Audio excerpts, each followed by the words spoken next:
عجیب و غریب تاریخ میں خوش آمدید۔ فرعون کے محل میں اذان کی آواز۔ فرعونوں نے مصر پر 3300 سال تک حکومت کی تھی۔ تاریخ میں 33 فرعون گزرے ہیں۔ ہر فرعون کو تقریباً 100 سال تک اقتدار ملا تھا۔ حضرت موسیٰ کے ساتھ آخری فرعون کا مقابلہ ہوا۔ یہ پانی میں ڈوبا اور اس کے ساتھ ہی فرعونوں کا اقتدار بھی ڈوب گیا۔ فرعون ختم ہو گئے اور ریت نے ان محلات کو ڈھانپ لیا۔ یہ ریت کے چھوٹے بڑے ٹیلے بن گئے۔ ان ٹیلوں کے ارد گرد لکسر کا شہر آباد ہو گیا۔ ان ٹیلوں میں سے کسی ایک ٹیلے پر ایک چھوٹی سی مسجد بنا دی گئی۔ 1900 کے شروع میں کھدائی شروع ہوئی۔ فرعون کا محل ریت سے برآمد ہوا تو پتہ چلا کہ مسجد فرعون کے خصوصی دربار کے اوپر بن گئی تھی۔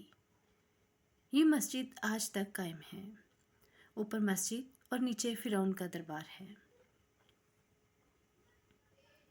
کل شام سورج اپنی شعاعیں سمیٹ رہا تھا۔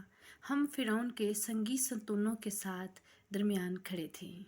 سورج کی سرخ شعاعیں نیل کے پانیوں میں غسل کر رہی تھیں۔ شام لشکر کے افق پر آہستہ آہستہ پر پھیلا رہی تھی۔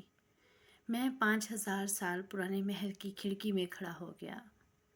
میرے دیکھتے ہی دیکھتے سورج کی سرخی نیل کے پانیوں میں گھل گئی اور اس کے ساتھ ہی فرعون کا محل اذان کی آواز سے گونج اٹھا۔ میں نے زندگی میں ہزاروں اذانیں سنی ہیں، لیکن فرعون کے محل میں اذان کی آواز کا اپنا ہی سرور تھا۔ مؤذن کی آواز کا اتار چڑھاؤ محل کی دیواروں سے ٹکرا رہا تھا اور دیواروں پر لکھی تحریروں کو پیغام دے رہا تھا۔ دنیا کے ہر فرعون کو زوال ہے، لیکن اللہ کا پیغام دائمی ہے۔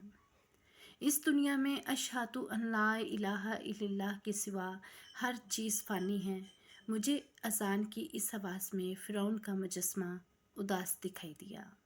مجھے محسوس ہوا جیسے وہ اپنے گزرے تکبر پر نوحہ کنا ہے۔